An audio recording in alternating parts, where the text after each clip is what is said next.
بسم الله الرحمن الرحيم. الحمد لله رب العالمين، وصلى الله وسلم وبارك على محمد وعلى آله وصحبه أجمعين.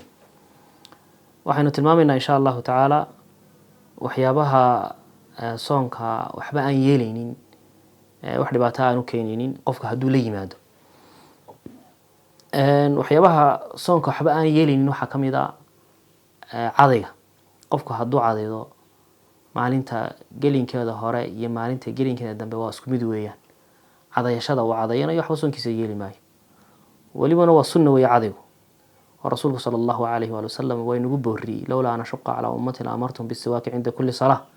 صلاة كستمرك تكني وانفر لها برسولك عليه الصلاة والسلام أمد ضيدة هديني كل مدنين مركاسي عادية مركا إن قفك الصومن كان صومن لبض بالسنة وتهاي إنه عادية وليبنا شن ميلاد أي آد وانا سنت هاي قفك إنه عادية مركو صلاة وتكنيو صلاة وجليو إنه عادية وآد بو في عنتهاي مركو ويسي سنيو مركو قرآنك وآخريو مركو هردد وكسا توصو iyo marka afkiisu isbedelo intaasba inuu caadiga markaas ku dadaalo ayaa wanaagsan.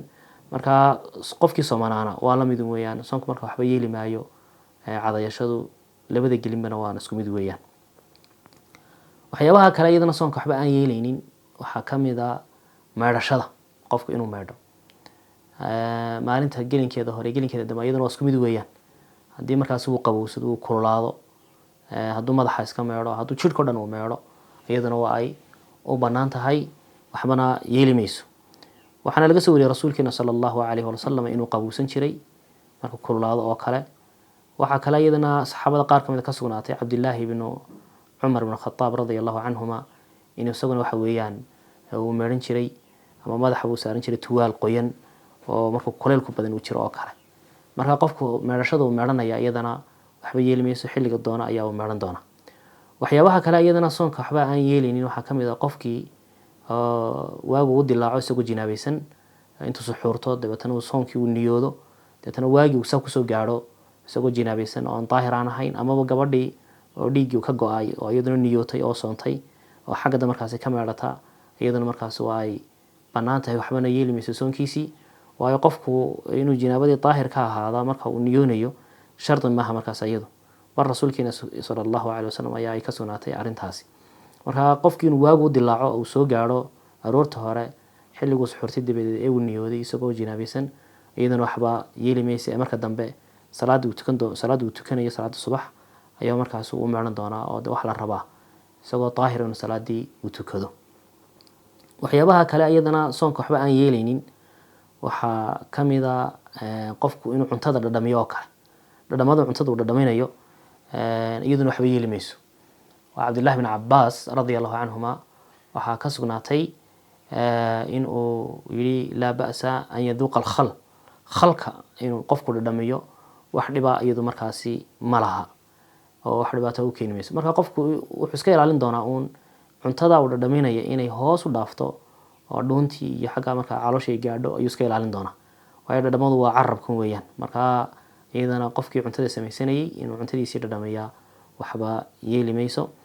waxaa kale iyadana soonka waxba aan yeelaynin sidaan hore tilmaanay irbadda waxa weeyaan xumad jabinta ah iyo irbadda xanuun jabinta ah iyadu waxba yeeli mayso.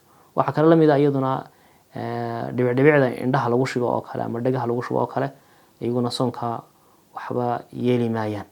laakiin wixii sanka lagu shubo dhuuntuu gaadhaya, dabeetana waxa weeya iyadu waxaa laga yaabaa inuu saa ku dhaafo, soonka waxbuu yeelayaa, iyada sanka waxba lagu shubi maayo. laakiin indhaha waxa lagu shubaa waxba soonka yeeli maayo. waxaa kale iyaduna la mid ah qofka ilkaha oo kale iligii ama uu dhiigay oo dabeetana dhiiggii iska tufay amaba iligii iska saaray ama gows xanuunaya oo kale iska soo saaray oo kale ama ilkahaba loo meedhay, qofkaasi isagana waxa weeyaan soonkiisa waxba yeeli maayaan kuyaga noocaas oo kale ihi. haddii ilkaha loo meedhay iyo haddaa laga saaray iyo haddii waxyaabo kale loogu xidhaba waxa weeyaan taasi iyaduna waxba yeeli mayso.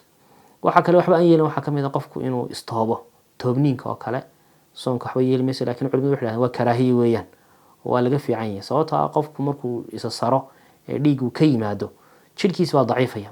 marka waxaa laga yaabaa inay sabab u noqotaba inuu soonkiisi markaas uu jabiyo uu xejin kari waayo. marka waxay noqonaysaa inuu iska daayo ayaa wanaagsan oo maalintii inuu istoobin habeenkii uu istoobo ayaa fiican. laakiin hadduu istoobo oo uu xijin karayo soonkiisa sax weeyi, hadduu xijin kari waayo uun mooyaane.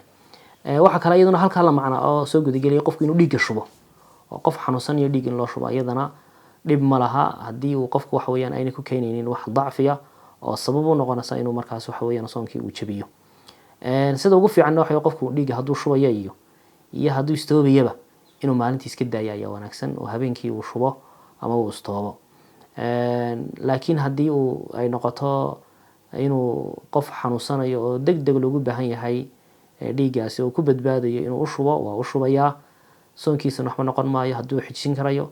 haddii dacfi fara badan uu soo gaaro jirkiisii oo uu xijin kari waayo mooyaane, taasina wuxuu samayn doonaa waa afuri, maalintaana waa uu qalayn doonaa. marka arrimaha noocaasi oo kale iyagana soonka waxba yeeli maayaan. waxa kale idan lamid waxyaabaha soonka waxba aan yeelaynin qofka oo ruuxii dumarka ahaa ama gabadhiisa kala dhunkada, iyaduna soonka waxba yeeli mayso. waayo rasuulkeena sala allahu calayhi wasalam dumarkiisa waa dhukan jiray isaga oo sooman, laakiin waa inaanay taasi sabab u noqonaynin inay meesha ay timaado inuu soonkiisii jabo oo uu ku jabo inuu markaa gabadhii ugu galmoodo. hadduu taa ka baqanayo waa ka dheeraanaya, waana uu ka fogaanaya si aanu soonkiisii una uga jabin. inahaasi waa inaha aan soonka waxba aan yeelaynin. intaasan kusoo gebagabeynna wasala allahu wasalama wabaarak calaa maxamed wacalaa aalihi wasaxbihi ajmaciin.